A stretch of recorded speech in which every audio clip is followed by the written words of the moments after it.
5. Alors, nous allons commencer.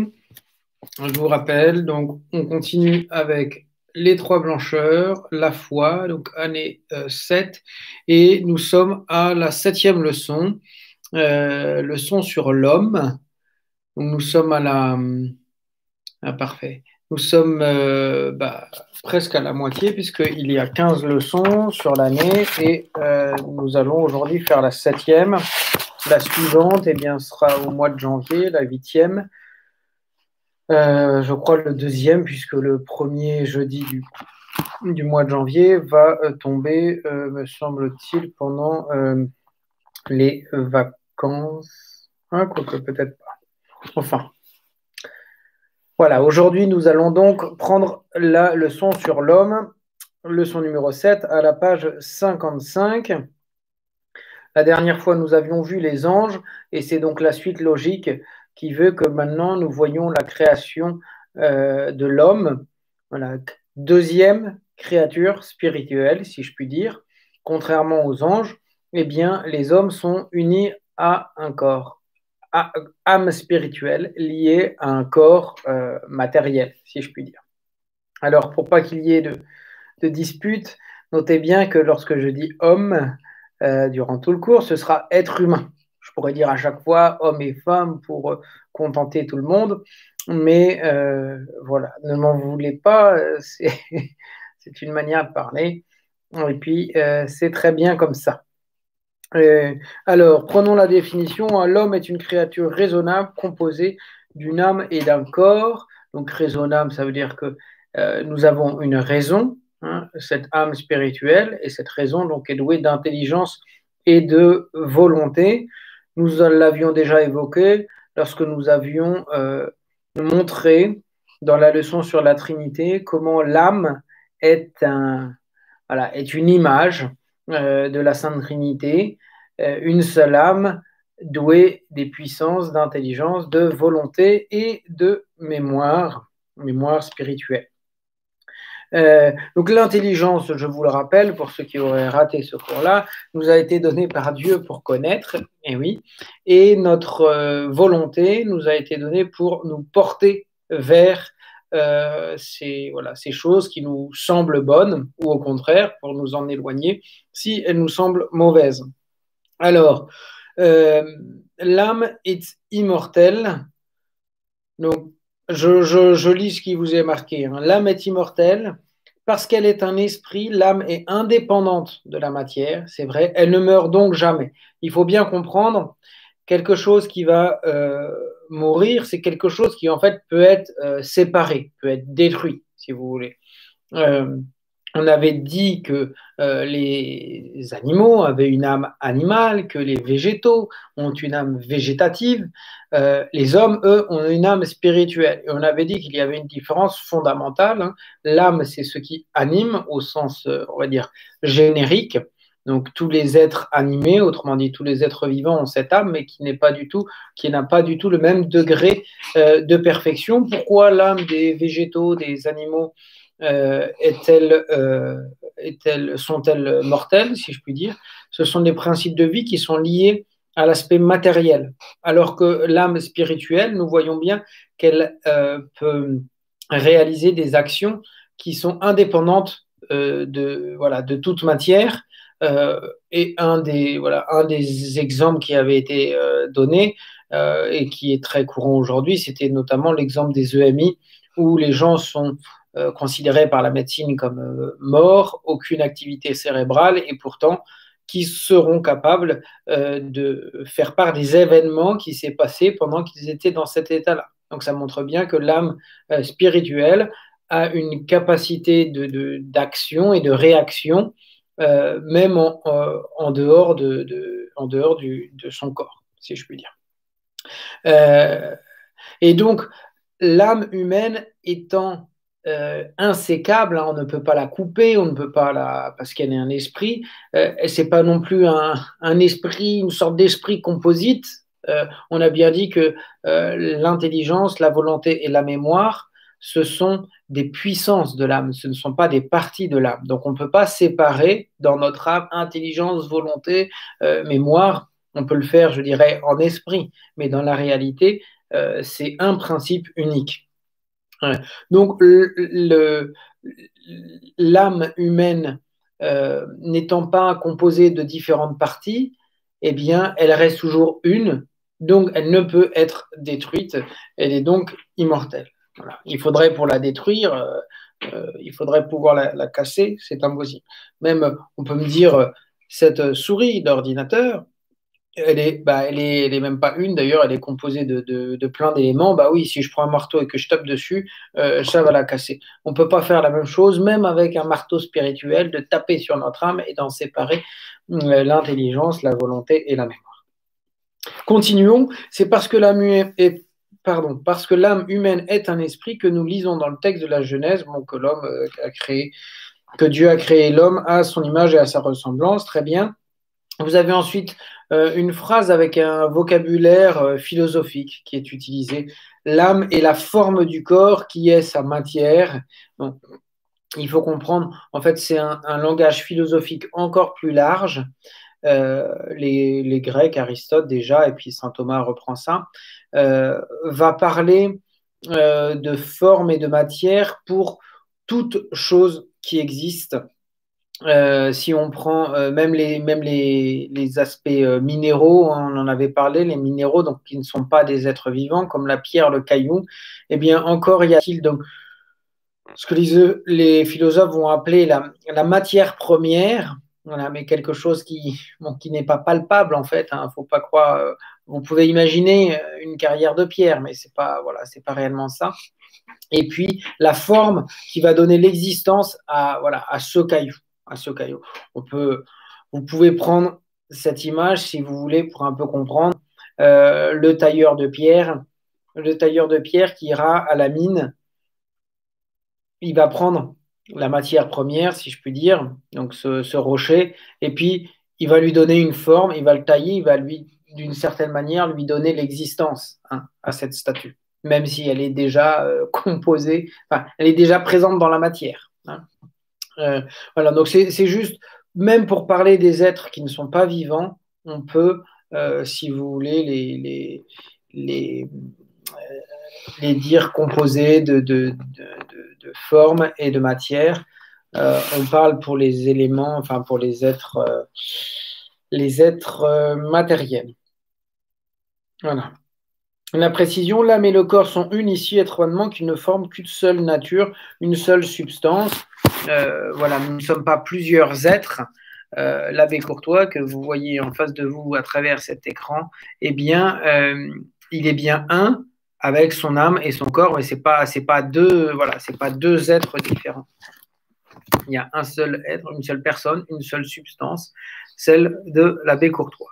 Bon, le corps est ce qui se voit. Bon, c'est pas une grande nouvelle. Un jour, on ne le verra plus d'ailleurs. Enfin, il restera qu'une partie de ce corps, le squelette. Donc, la définition de la mort, hein, c'est la séparation de l'âme et du corps. C'est ce qui montre une chose, c'est que l'âme peut vivre sans le corps, hein, on en a déjà parlé, mais le corps, eh bien, ne peut pas vivre sans l'âme. Le corps, il a besoin de cette âme pour vivre. Cette définition de la mort, séparation de l'âme et du corps, c'est ce qu'on appelle la définition métaphysique. Si vous demandez à un médecin ce qu'est la mort, lui, il vous donnera la définition clinique. Bah, c'est lorsqu'un être a cessé de vivre et on le constate par l'arrêt du cœur, l'arrêt de la respiration, l'arrêt de toute activité cérébrale. Et puis vous avez encore d'autres définitions. Vous avez la mort biologique qui se manifeste par le début du pourrissement. C'est très sympathique. Donc, tous les hommes ont Adam et Ève comme ancêtres communs. Ça, c'est ce qu'on appelle donc le monogénisme, un seul couple humain à l'origine de toute l'humanité, chose qui n'est pas du tout impossible. Voilà, et ce qui alors exige peut-être effectivement peut-être l'inceste voilà, à la base, mais est-ce que voilà, est-ce que l'inceste a quelque chose de contre nature? Bah non, tant que ce sont des relations entre un homme et une femme, même si évidemment avec les suites du péché originel notamment, hein, le, le, le, il y a quelque chose de on va dire de rompu, de cassé là-dedans, il n'y a plus du tout la beauté des origines. Mais donc, alors c'est très étonnant ici parce que le monogénisme, donc aujourd'hui, il est évidemment battu en brèche depuis 50 ans, voire plus, même oui, bien plus. Et en tout cas, il a été remis au goût du jour et maintenant à tel point que le monogénisme est considéré comme comment dit-on ça? Enfin, comme quelque chose de dépassé, voilà, une croyance passée. Mais ça n'est pas le cas. Il faut bien voir une certaine contradiction. À la fois, les gens veulent absolument dire que les hommes viennent de plusieurs couples humains. Hein. Il n'y a plus un seul couple, Adam et Ève, à l'origine. Et en même temps, c'est les mêmes qui vont dire ah mais non, mais il n'y a qu'une seule race. Bon, bah alors il faut savoir. Alors ce serait plusieurs individus au sein d'une sorte de troupeau de singes ou de je ne sais quoi enfin bon, voilà, ils battent en brèche le monogénisme, mais en même temps ils n'ont rien de solide à apporter. L'état originel de l'homme. Alors ça c'est très important. Alors pour ceux qui ont entendu mon homélie lors de la fête de l'Immaculée Conception, vous allez retrouver évidemment, je vais dire presque l'intégralité de mon homélie dans ce cours, alors de manière un petit peu plus développée pour ce qui est de ce soir. Alors, voilà, souffrez que je vous répète un peu les mêmes choses, mais en même temps, l'éducation, l'enseignement, ça vient en répétant les choses. Et puis pour les autres, eh bien, profitez d'entendre ça pour la première fois. Alors, Dieu a créé l'homme pour le connaître, l'aimer et le servir et mériter ainsi le bonheur du ciel. Alors, ça nous vient directement des exercices de Saint Ignace. Hein, c'est ce que Saint Ignace appelle le principe et fondement. Donc, principe et fondement de toute vie humaine, c'est ce qui doit guider notre vie humaine. Dieu nous a donné une intelligence et une volonté pour le connaître et l'aimer. L'aimer et donc le servir. Et de cette manière-là, même si ce n'est pas un ajout de la main de Saint Ignace, c'est en faisant cela que l'on répond à cet appel surnaturel de Dieu et que nous méritons le bonheur éternel, le bonheur du ciel. Alors, Adam et Ève ont été créés par Dieu dans un état de justice originelle. Justice originelle, vous comprenez, sainteté originelle. Alors, c'est juste deux termes théologiques équivalents. Cet état, donc, comprenait évidemment la liberté d'aimer Dieu. S'il n'y a pas cette liberté, s'il n'y a pas ce libre arbitre, il n'y a pas d'amour possible. Voilà. Un robot programmé pour avoir, entre guillemets, de l'affection, pour aimer quelqu'un, en fait, c'est juste un programme, il n'y a aucun sentiment. Star Wars et tous ces robots là, R2D2 et tout ça, qui on prête des sentiments, évidemment, c'est pas la réalité, c'est de la science-fiction. On ne pourra jamais, même avec le programme informatique le plus perfectionné, créer un être qui serait libre d'aimer et voilà, qui serait programmé et qui aimerait librement, ça, ce n'est pas possible. Alors, mais Dieu ne s'est pas contenté de donner la liberté, il a donné en fait beaucoup plus. Bon, déjà, donc il y a trois sortes de dons, les dons naturels, les dons surnaturels, et puis quelques autres dons qui sont tout à fait importants aussi, hein, les dons préternaturels. Alors, pour les dons naturels, c'est simple, hein, un corps humain animé par une âme humaine. Donc là, c'est très clair. Cette âme humaine, par nature, hein, donc en elle-même, elle est douée d'intelligence et de volonté. C'est pas Dieu qui a rajouté en plus comme, je dirais, comme cadeau supplémentaire, tiens, à l'homme et à la femme, on veut leur mettre un petit peu d'intelligence et de volonté. Non, c'est l'âme humaine est spirituelle, elle est faite à l'image de Dieu, et donc par nature même, elle est douée d'intelligence et de volonté. Mais donc ça reste, si vous voulez, un don lié à notre nature. Dieu nous donne la nature humaine et en même temps, bah, il est comme obligé de nous donner donc l'intelligence et la volonté. Voilà, c'est tout à fait lié.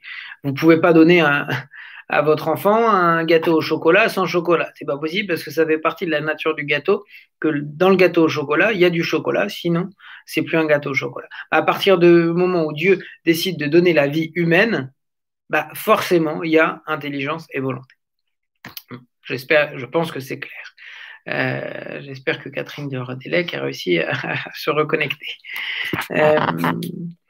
Ensuite, donc, les dons surnaturels. Alors ça, c'est... si vous permettez, on va prendre les dons préternaturels, même si je ne suis pas l'ordre du cours, mais c'est juste parce que j'ai envie de finir en apothéose avec les dons surnaturels. Mais comprenez bien, il y a les dons de notre nature, il y a les dons préternaturels qui sont un peu au-dessus, si vous voulez, mais qui sont dans le même ordre, qui sont dans l'ordre de notre nature. Vous allez comprendre avec les exemples que je vais vous donner. Il y a 4 dons préternaturels. Et puis, après, le don surnaturel, et donc comme son nom l'indique, c'est des dons que notre nature ne peut absolument pas vivre si Dieu ne nous le donne pas. C'est totalement au-dessus de notre nature. Voilà. Comme un enfant qui est trop petit pour attraper, je ne sais pas, le panier de bonbons qui est sur la table, c'est au-delà des forces qu'il a, que la nature lui donne à son âge, d'attraper. Donc il ne peut pas, c'est au-dessus de ses moyens. Eh bien, les dons surnaturels, c'est au-dessus des moyens de la nature humaine. Alors, les dons préternaturels, donc toujours dans l'ordre de la nature, mais au-dessus de la nature que nous connaissons aujourd'hui. Alors, commençons, c'est à la page 56. C'est le don de l'intégrité. Donc l'intégrité, cela signifie que notre corps était parfaitement soumis à l'âme. Enfin, le corps d'Adam était parfaitement soumis à son âme. Le corps d'Ève était parfaitement soumis à son âme. Et l'âme elle-même était parfaitement soumise à Dieu. Donc il y avait un ordre parfait qu'on a vu dans la création. Voilà, Dieu est le maître des esprits, donc des âmes humaines, et les âmes humaines, esprits, sont les maîtresses des corps humains. Et donc tout était parfaitement ordonné, et donc le corps ne réclamait pas des choses qui étaient qui ne respectaient pas la sagesse de l'âme, si vous voulez. Sagesse qui était celle de Dieu. La sagesse humaine était à l'époque. Ça a bien changé depuis, mais le reflet de la sagesse divine. Ensuite, le don de science. Donc là, c'est l'intelligence.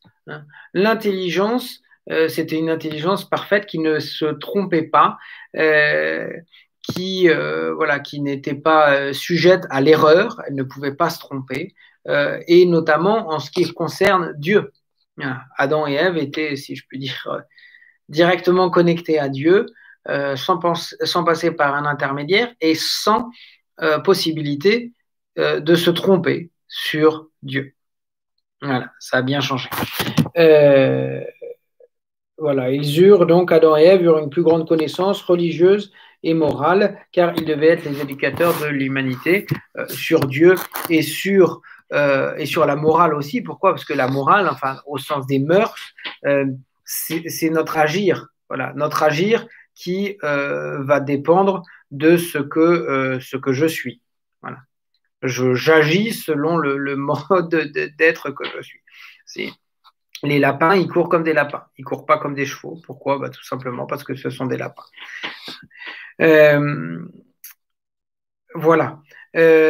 Continuons. Donc, vous vous rendez bien compte aujourd'hui, quand on parle de morale, c'est pas du tout la même chose de dire je suis chrétien et donc je vis selon la morale chrétienne. Je suis païen, je vis selon la morale païenne. voilà, ou sans morale, sans se soucier de ce qui est bien ou ce qui est mal. Voilà, c'est que ce soit bien compris. Hein. L'impassibilité aussi, hein, donc vous reconnaissez le mot passion, hein, impassibilité, le verbe pâtir. Hein. Donc si je suis impassible, c'est parce que je ne souffre pas. D'accord? Donc le don d'impassibilité, c'était ça. Adam et Ève, dans l'état de justice originelle, de sainteté originelle, n'ont pas connu la souffrance, la maladie, les efforts pour travailler, etc. La mort, évidemment. Mais ça, c'est, on va dire, la mort avec toutes ces difficultés. Mais même, c'est le quatrième don, pardon, l'immortalité. On l'a dit, Adam et Ève ne devaient pas mourir. Alors, qu'est-ce que ça veut dire? Que ben, comme la très sainte Vierge Marie à l'Assomption, hein, en fait. Adam et Ève devaient monter au ciel en corps et en âme, sans connaître cette séparation violente, angoissante de la mort. Là, aujourd'hui, bah, il y a cette séparation, cette mort, voilà, violente ou non.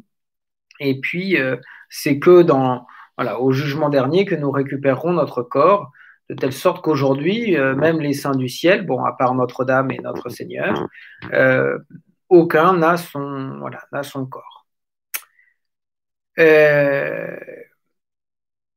Voilà donc pour les dons préternaturels.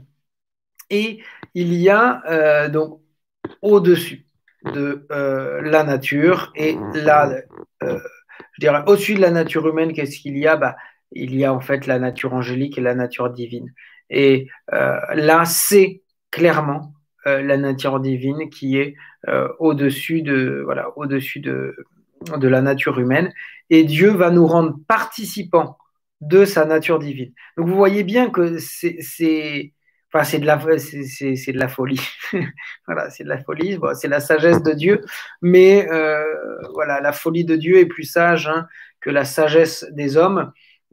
C'est hallucinant. C'est hallucinant. C'est comme si, je prends un peu toujours le même exemple, mais un potier allait façonner voilà, sa pièce en terre cuite, et puis après, il lui donne de sa propre vie. Bon, bah, je veux dire, même il lui donne la vie à ce pot, bon, il lui donne l'existence, voilà, il lui donne sa forme à cette glaise. Mais après, imaginez qu'il lui donne la vie, c'est quelque chose absolument exceptionnel. Je veux dire, la cruche ou le bol en terre cuite ne peut absolument pas exiger de devenir vivant. Et si le potier avait le pouvoir de lui donner cette vie, ben, c'est la chose la plus grande qu'il possède. Eh bien, pour nous, c'est pareil. Hein. On est un peu comme ce vase en terre cuite, et puis Dieu comme le potier. Sauf que Dieu nous fait déjà vivants, humains, avec une intelligence et une volonté, mais en plus, il va nous donner sa propre vie. Donc, sa propre vie, la première chose, hein, vous voyez, ils mettent 4 dons surnaturels. Bon, on pourrait dire la vie divine pour résumer, hein, mais donc la grâce sanctifiante. La grâce sanctifiante, eh bien, il faut que je m'arrête juste un petit peu dessus parce que c'est ça la chose la plus importante. Les autres dons, au final, découlent du fait que Dieu vient habiter en mon âme. C'est ça, hein, tout simplement. Cette grâce sanctifiante, il faut l'indistinguer de la grâce actuelle. On va demander une grâce au Seigneur. Le Seigneur nous a fait cette grâce, etc. Ça, c'est ce qu'on appelle la grâce actuelle qui va nous aider pour une action. Vous voyez, Dieu va venir à notre secours parce que j'ai du mal à faire tel bien, ça m'est compliqué, je suis un peu paresseux, bah, Dieu va venir à mon secours, ou au contraire, j'ai du mal à refuser de faire tel mal. J'ai une inclination voilà, à la colère, et donc je vais me mettre facilement en colère, et pour ne pas exploser, eh bien, je demande à Dieu cette grâce, donc ce secours ponctuel. Mais la grâce sanctifiante, c'est celle qui fait de moi un saint, si vous voulez. pas forcément un saint exceptionnel, mais un saint, pourquoi? Parce que c'est Dieu qui me sanctifie en venant habiter en moi. C'est pour ça qu'on appelle ça la grâce sanctifiante. Hein. On l'appelle encore habituelle, parce que c'est pas juste un secours ponctuel, c'est la vie de Dieu qui est habituellement en moi. Alors je peux la perdre évidemment, hein, mais vous comprenez, c'est un état. La grâce sanctifiante me met dans cet état de grâce, alors que la grâce ponctuelle, bah, c'est ce secours qui m'est donné par Dieu, et elle peut m'être donnée par Dieu, que je sois euh, en état de grâce, et dans ces cas-là, c'est une grâce qu'il me donne pour grandir en sainteté. Et si je suis en état de péché mortel, eh bien, ce sera une grâce de conversion. D'accord? Mais donc, la grâce sanctifiante, c'est, si vous voulez, Dieu qui, habitant en mon âme, me sanctifie. Voilà. Donc ça, c'est bon, c'est le cadeau absolument fabuleux sur lequel on s'arrêtera enfin, l'année prochaine lorsque nous verrons les sacrements sur le sacrement de baptême. Hein. Ensuite, les vertus théologales, donc qui nous relient à Dieu, hein, la foi, l'espérance et la charité. Hein. Ces vertus-là, surnaturelles, nous sont données entièrement par Dieu. Hein. Elles nous sont données par le baptême. Et elles sont liées, totalement liées à la présence de Dieu en moi. D'accord? Ensuite, les vertus morales, c'est pareil. Donc, prudence, justice, force et tempérance. Vous avez cette vertu infuse qui m'est donnée par Dieu parce que Dieu habite en moi. Eh ben, je crois en lui, j'espère en lui, je l'aime. Après, à des degrés très divers. Hein. Et la prudence, la justice, la force et la tempérance. Si Dieu est avec moi, si Dieu même est en moi, forcément je les ai. Alors après, c'est comme nous sommes comme des enfants. Hein. Est-ce que nous écoutons ce que nous dit notre papa, notre maman, ou est-ce que nous n'en faisons qu'à notre tête? Si on en fait qu'à notre tête, ça risque de poser des problèmes.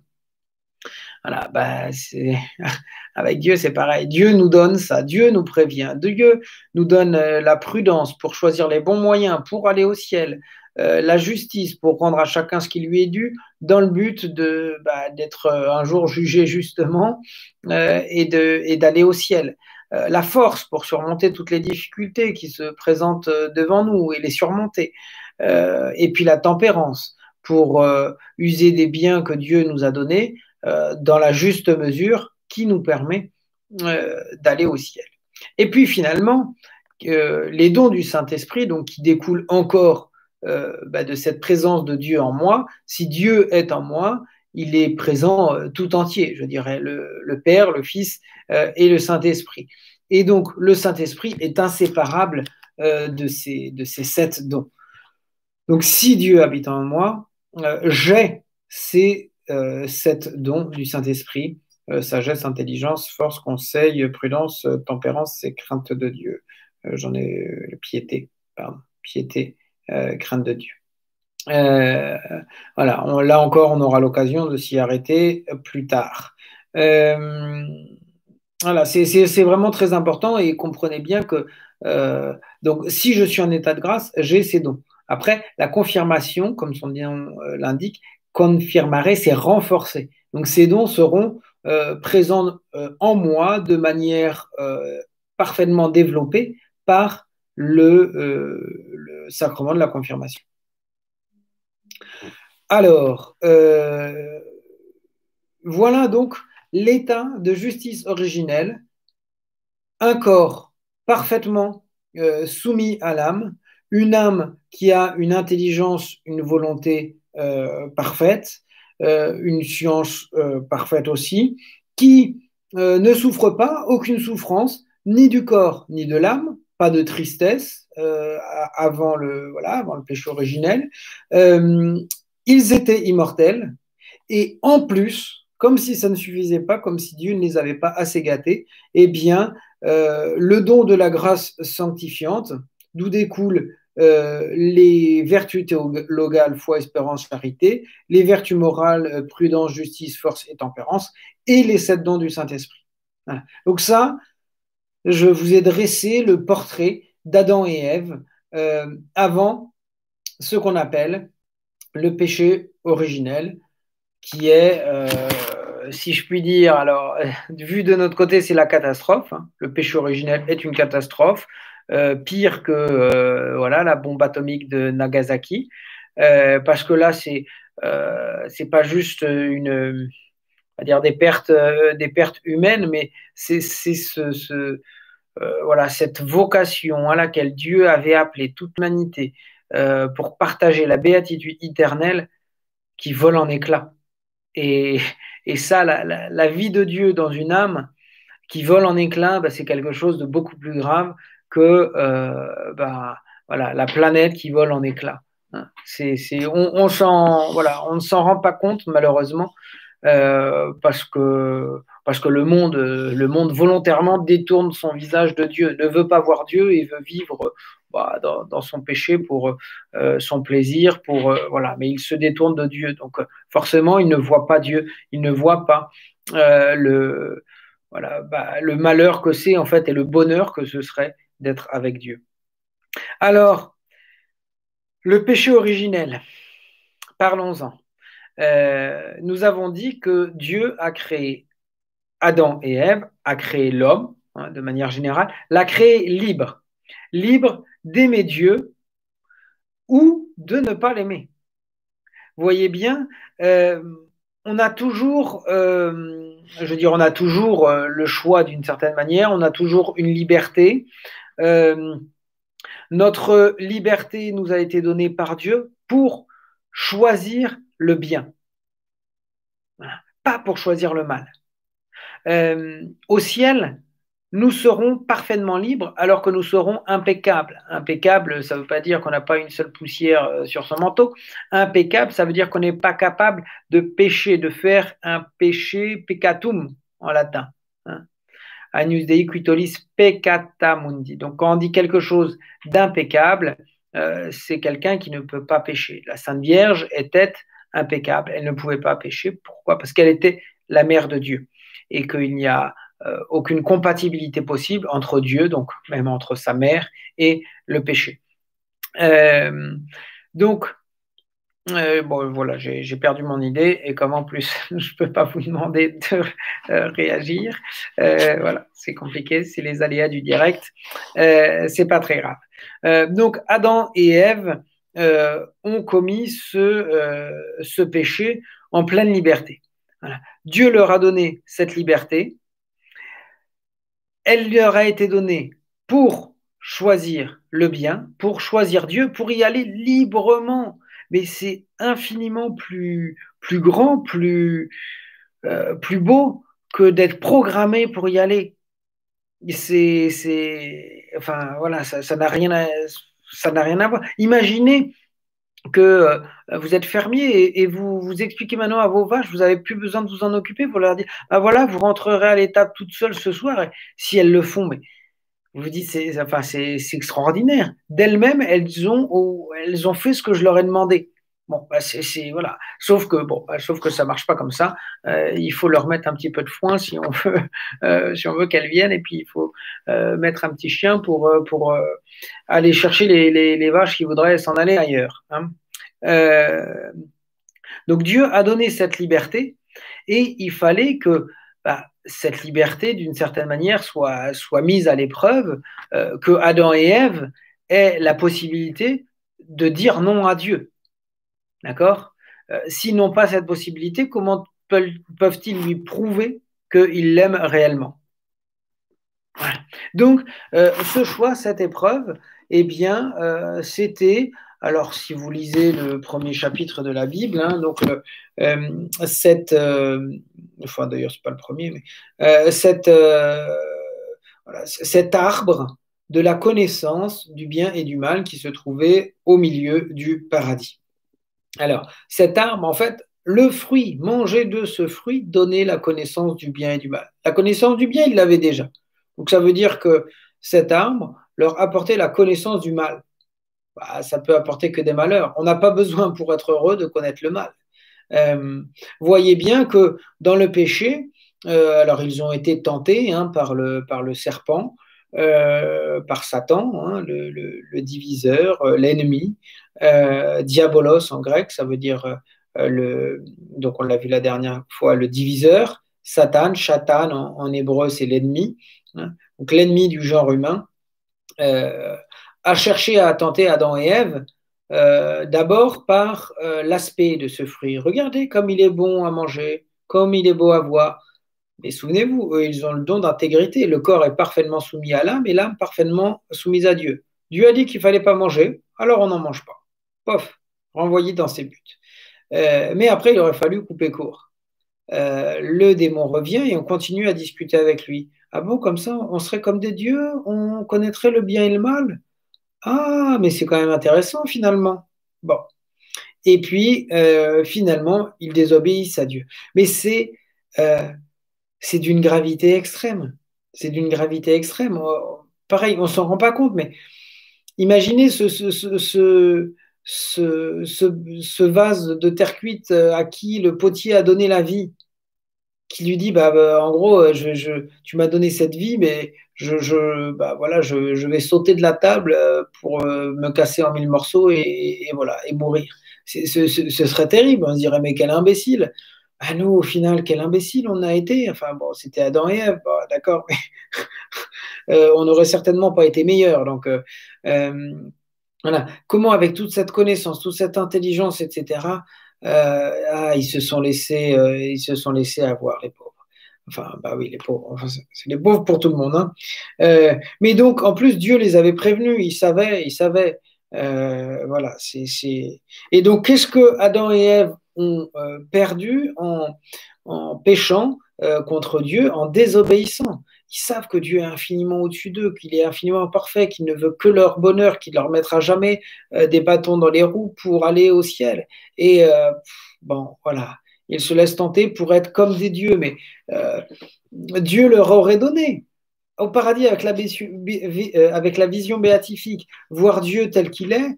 Bah oui, ils auraient été comme Dieu, ils auraient connu les autres comme Dieu, ils auraient aimé les autres comme Dieu. Alors, pas dans l'infini divin, voilà, avec nos limites, mais ils auraient connu tout ça, ils auraient connu tout ça. Et là, malheureusement, bien, ils amènent le malheur sur la terre.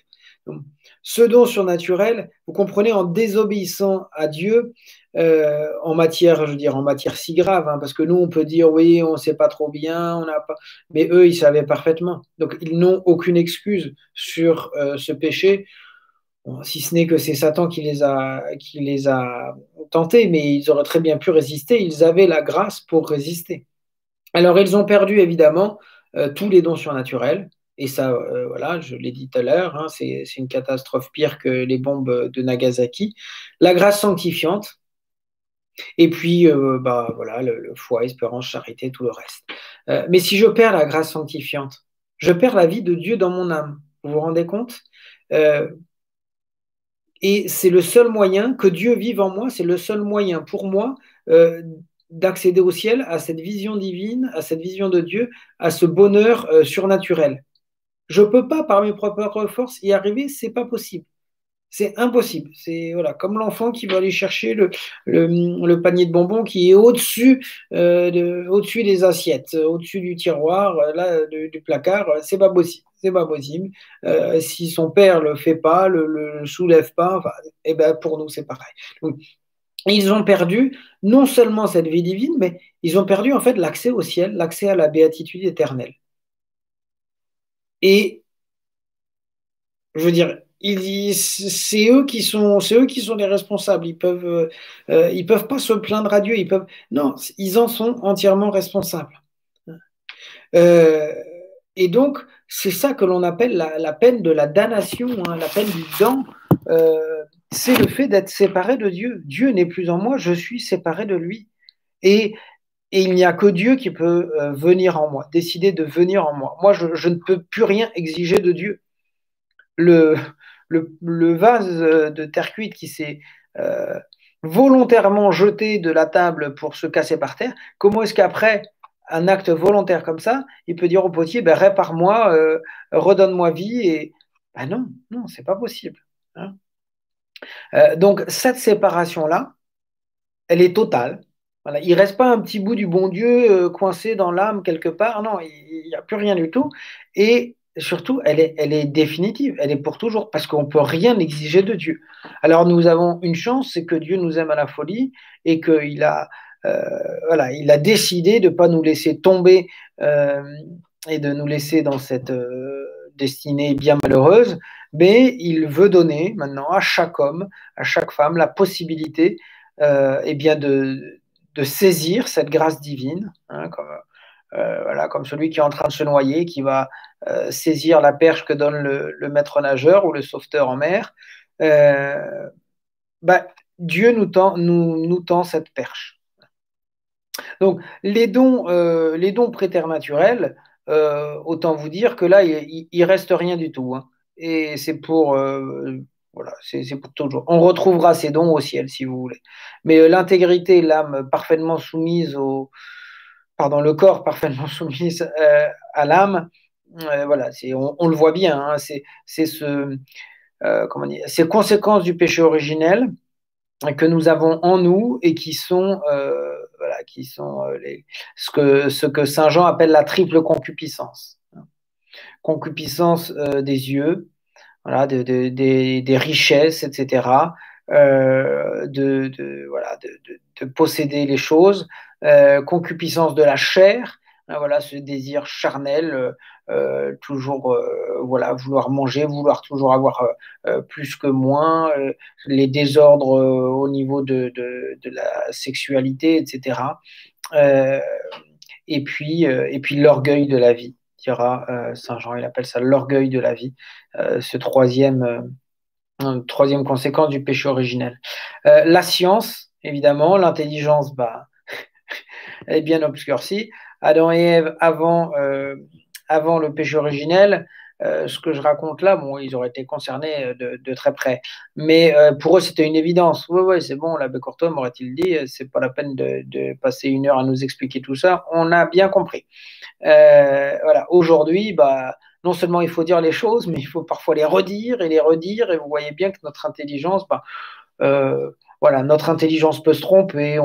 Voilà, on peut être comment dire, trompé par les passions, trompé par, voilà, par un manque de réflexion. Euh, et puis elle est beaucoup moins, enfin avant elle était illuminée par l'intelligence divine et là bah, elle l'est que dans la mesure où nous nous unissons nous à Dieu, alors que Adam et Ève ont été créés parfaitement unis à Dieu. L'impassibilité, bon bah voilà, vous lisez le texte de la Genèse, hein. Parce que tu as écouté la voix de ta femme et que tu as mangé de l'arbre dont je t'avais interdit de manger, maudit soit le sol à cause de toi. Vous voyez que même si la terre ne donne pas de fruits, c'est pas par sa faute, c'est par la faute d'Adam. À force de peine, tu en tireras subsistance tous les jours de ta vie. Il produira pour toi des épines et chardons, et tu mangeras l'herbe des champs. À la sueur de ton visage, tu mangeras ton pain. Le travail est quelque chose de noble. Donc, il ne faut pas croire que le péché originel aurait obligé l'homme à travailler. Non, non. Avant, Adam a travaillé de ses mains, etc. Et c'est quelque chose de noble. Mais c'est que ça devient pénible. Avant, c'était juste une partie de plaisir. Voilà, on allait au champ, on n'était pas fatigué, c'était formidable. Tout était facile. Et puis, la nature aussi cesse d'obéir à l'homme, hein, les animaux deviennent méchants, etc.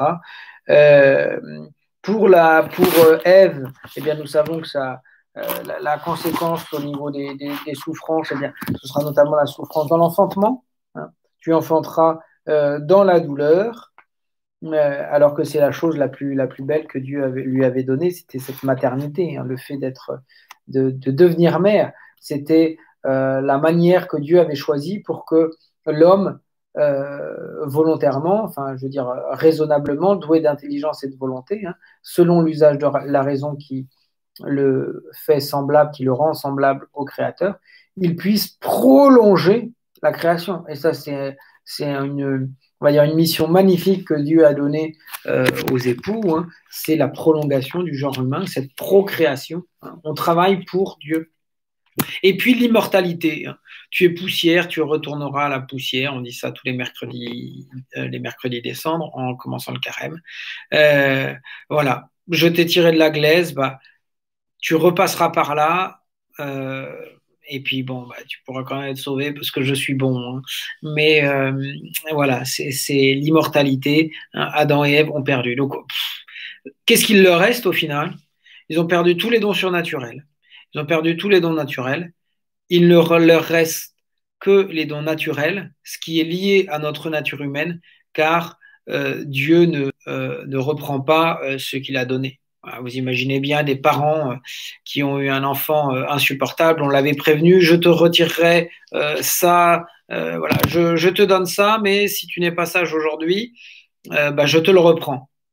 L'enfant est insupportable, vous allez lui reprendre, comme vous lui avez dit, vous l'avez prévenu, donc vous lui reprenez, mais vous n'allez pas pour autant le tuer. C'est impensable. Bon, eh bien, pour Dieu, c'est pareil avec nous. Il nous avait donné les dons naturels, il nous avait donné dons préternaturels et surnaturels en nous disant attention, vous, vous, vous, vous êtes gentil, vous ne mangez pas de l'arbre de la connaissance du bien et du mal, sinon vous perdrez bah, tout, hein. Il leur dit vous mourrez de mort. Donc ça veut dire ils perdent les dons préternaturels. S'ils perdent les dons préternaturels, ils perdent et a fortiori le don le plus important qui est la grâce de Dieu. Et ça, Adam et Ève le savaient parfaitement, hein. C'était presque inutile de le dire. Enfin, d'ailleurs, il ne l'a pas dit, mais c'était une évidence. Le péché originel donc, fut pour Adam et Ève un péché personnel parce qu'ils le commirent personnellement. Voilà. Il faut faire une différence entre le péché originel et puis le péché personnel. Le péché personnel, c'est celui que je fais en engageant ma volonté, ma responsabilité. Voilà. Je tue froidement mon voisin qui n'a rien fait de mal. Voilà, ça c'est quelque chose de volontaire. En revanche, le péché originel, pour nous, c'est pas un péché personnel. Voilà. Je suis conçu et je nais avec le péché originel, mais c'est pas que j'ai désobéi dans le ventre de ma maman ou avant ma conception, chose impossible, que j'aurais désobéi à Dieu personnellement. Non. Mais quelles sont les conséquences du péché originel? On a vu, c'est la privation de la grâce de Dieu. Et Adam et Ève étaient les parents de l'humanité.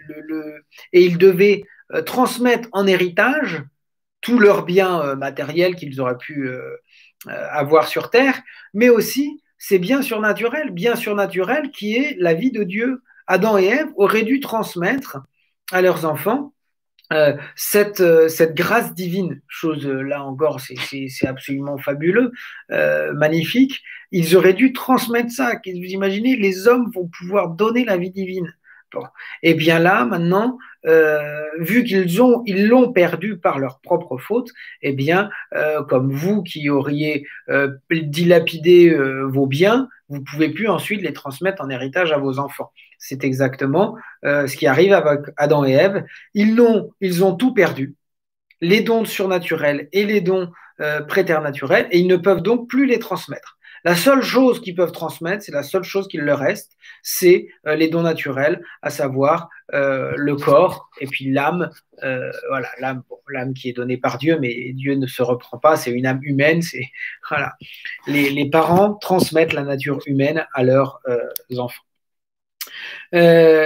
Voilà. Donc vous comprenez bien, hein, si nous naissons marqués par ce péché originel, on a parfois l'impression notre âme a une grosse tache blanche ou que notre âme est toute noire. C'est surtout en fait notre âme est privée de la grâce divine, voilà, parce qu'on n'a pas pu la recevoir de nos parents. On peut la recevoir, c'est le sacrement du baptême, mais ça c'est une autre leçon. Voilà, il y a quelque chose de vraiment très très beau dans cette création de l'homme. Et à la suite de ce péché, Dieu aurait très bien pu nous laisser à notre propre justice, si je puis dire. Voilà, vous avez voulu jouer, vous avez voulu vous croire plus malin que moi, plus malin que le bon Dieu. Eh bien, vous avez perdu et on n'aurait pas pu crier à l'injustice si Dieu avait décidé que voilà, les hommes se perdraient. Il nous aime tellement qu'il n'a pas voulu nous laisser dans cet état-là et il nous a envoyé un sauveur. Mais ça, c'est absolument formidable. Dieu ne s'est pas, je ne sais pas comment dire, mais il ne s'est pas senti abattu. Il nous aime tellement qu'il a voulu venir nous chercher. Non seulement il vient nous donner cette grâce qui va rendre la vie surnaturelle à notre âme, qui va la donner, qui va faire que Dieu, la Sainte Trinité, habite dans notre âme, mais en plus, il va, pour racheter, si vous voulez, ce corps déchu, si je puis dire, il va envoyer son Fils qui va s'incarner pour racheter notre corps. Alors certes, nous avons un corps qui doit encore, si je puis dire, porter tout le poids de ce péché durant toute sa vie. Mais Jésus est venu et descendu pour assumer un corps avec les souffrances et toutes les conséquences du péché originel et même la mort, pour ensuite ce corps l'emmener au ciel, mais un corps glorieux, un corps transfiguré.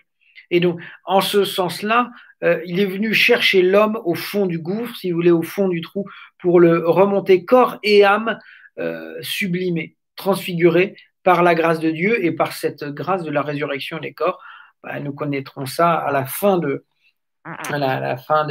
du monde, lorsque le Christ reviendra juger les vivants et les morts. Voilà, mes chers amis, pour cette leçon sur donc, la création de l'homme.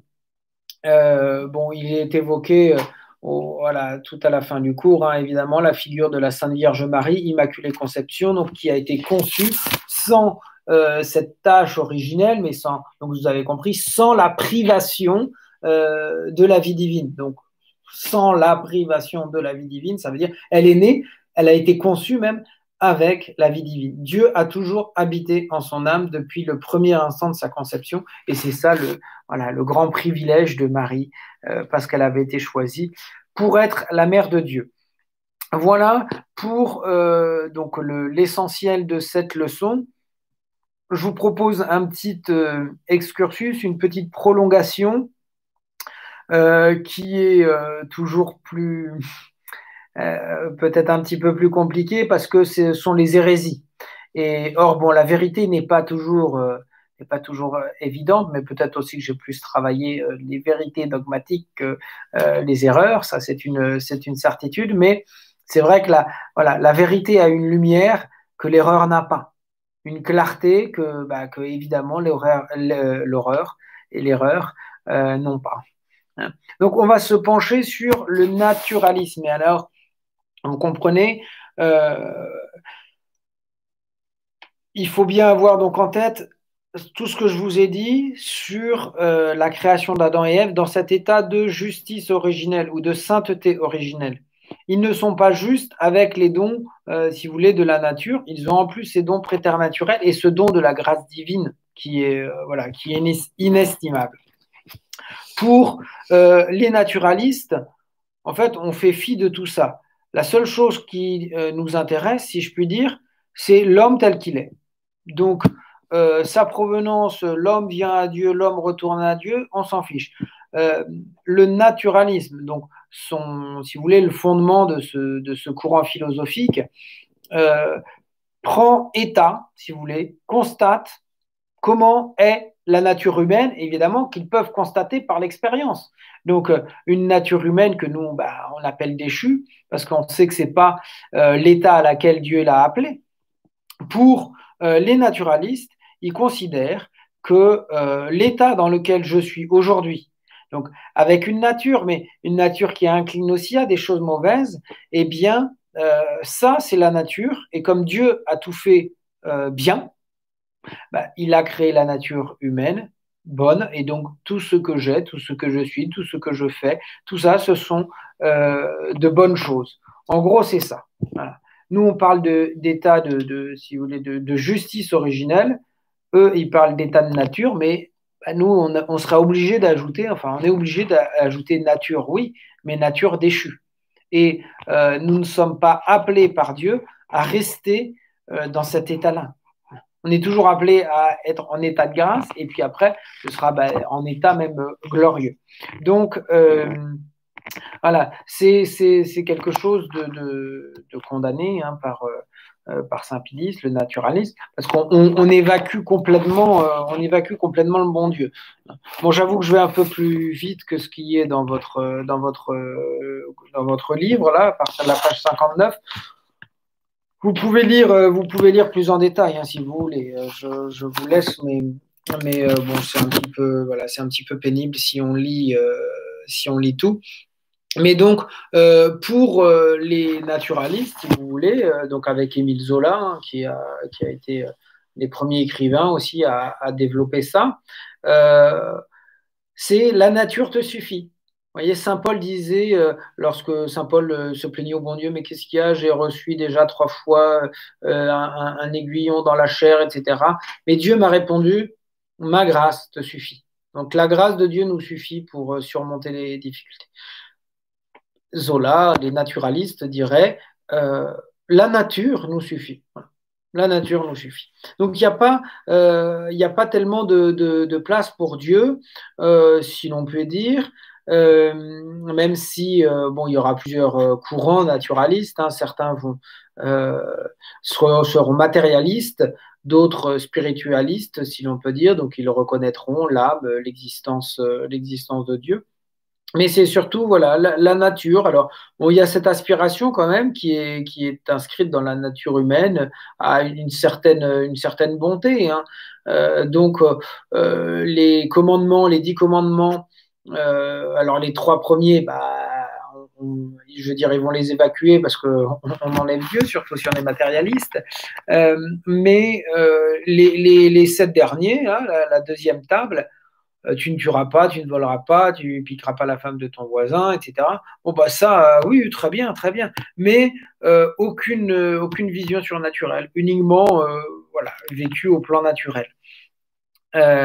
Et puis, donc vous avez le naturalisme matérialiste, hein, donc pour lui, juste la matière compte, etc. Pour ce qui est du naturalisme spiritualiste, donc il reconnaît l'existence de Dieu avec l'immortalité de l'âme, une rétribution après, mais on peut se poser quelle est la place du corps, parce que le corps fait quand même parfaitement partie de notre nature, c'est une évidence, mais alors, le dilemme est le suivant. Soit ils disent que bah, le corps va ressusciter et va recevoir sa récompense, mais dans ces cas-là, ils sont obligés de faire intervenir quelque chose de surnaturel.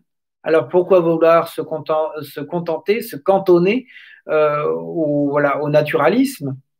Et puis, s'ils disent bah non, qu'il ne ressuscite pas, ça veut dire voilà, qu'il meurt pour toujours, quoi, et que l'âme se retrouve seule, si vous voulez, pour la suite. Euh, mais, pardon, j'ai perdu le fil. Voilà, comment donc alors mon corps qui a participé à mes actions bonnes et mauvaises, bah, ne serait-il pas récompensé? Et s'il n'est pas récompensé ni puni, alors pourquoi est-ce qu'on ne laisserait pas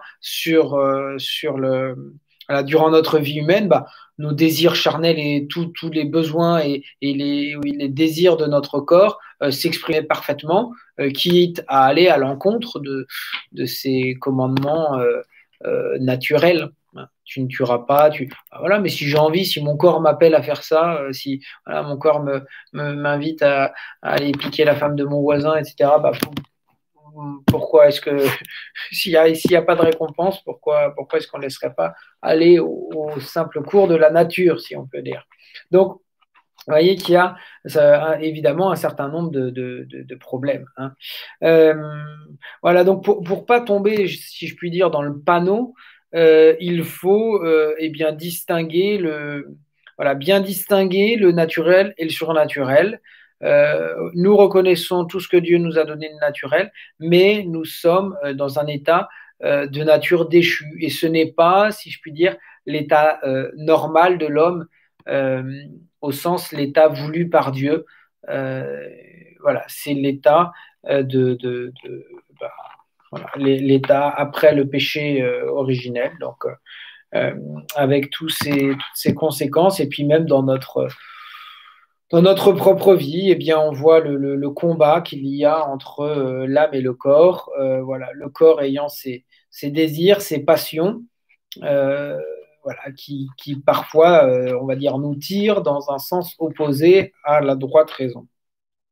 Euh, voilà, donc évidemment, une des conséquences, c'est que tout le côté surnaturel va être rejeté, hein, donc le côté révélation, grâce divine, etc., les miracles, bah non, non, non, et pas de miracle. Ce sera, là, il y a un certain rationalisme, si vous voulez, il faut tout expliquer par la raison. Donc, c'est juste que la science ne peut pas, en l'état actuel de ses connaissances, expliquer telle ou telle chose. Voilà, tel ou tel miracle, mais voilà, quand on aura la connaissance au 23e siècle, on pourra expliquer tout ça. Donc la science, voilà, est là, si vous voulez, est la religion à elle-même, c'est elle qui doit tout expliquer. Or, ben, nous savons bien qu'elle n'explique pas tout. Les religions se valent toutes, hein, évidemment, il n'y en a pas une qui est meilleure que l'autre, puisque de toute façon, a priori, elles sont, elles sont toutes fausses. Il n'y a que la science, hein, qui dira ce qui est vrai et faux. Enfin, ce qui est vrai. Euh, voilà. Et puis la notion d'amour, bah évidemment, c'est pas du tout la même parce que pour le chrétien, l'amour, bah, c'est la charité, c'est l'amour de Dieu avant tout, et ensuite l'amour du prochain pour Dieu, hein, comme on dit dans l'acte de charité. Mais voilà, pour le naturalisme, bah, en fait, c'est le sentiment que je porte aux autres. Donc, or, il y a quelque chose voilà, de bien plus grand que le sentiment dans l'amour, c'est justement l'acte de volonté fait pour le bien de l'autre. Et pour le bien de l'autre, c'est pas juste pour son bien naturel. C'est pas juste pour, voilà, on fait du social, on s'occupe des pauvres et tout ça. C'est évidemment très bien, mais c'est pas forcément de la charité. Hein. Parce que la charité, c'est fait par amour, oui, par amour de Dieu, et on aime le prochain pour Dieu. Donc ça veut dire que le prochain, je l'aime pas juste pour lui, pour ce qu'il est, mais je l'aime pour Dieu, donc je l'aime pour qu'il aille au ciel. Et donc évidemment, c'est une fin bien plus magnifique, bien plus belle que juste, bah, je te donne un petit peu de quoi te réchauffer, de quoi manger. Vous voyez, c'est pas du tout le même ordre. On va dire dans l'ordre social, on fait du bien, mais ça reste au niveau naturel, alors que dans l'ordre bah, de la charité, on est au niveau surnaturel, donc au niveau du salut des âmes et de la vie de Dieu même dans les âmes voilà, des hommes et des femmes. Voilà, mes chers amis, vous pouvez lire, mais je vous laisserai le faire. Les quelques canons du syllabus du pape donc Pie IX qui a voulu condamner si vous voulez, les hérésies de son temps, et vous trouvez donc quatre citations de propositions condamnées. Voilà, à la page 62, dans ce petit carré bleu, ce qu'en dit l'Église. Ceci étant dit, ben voilà, nous avons terminé notre leçon pour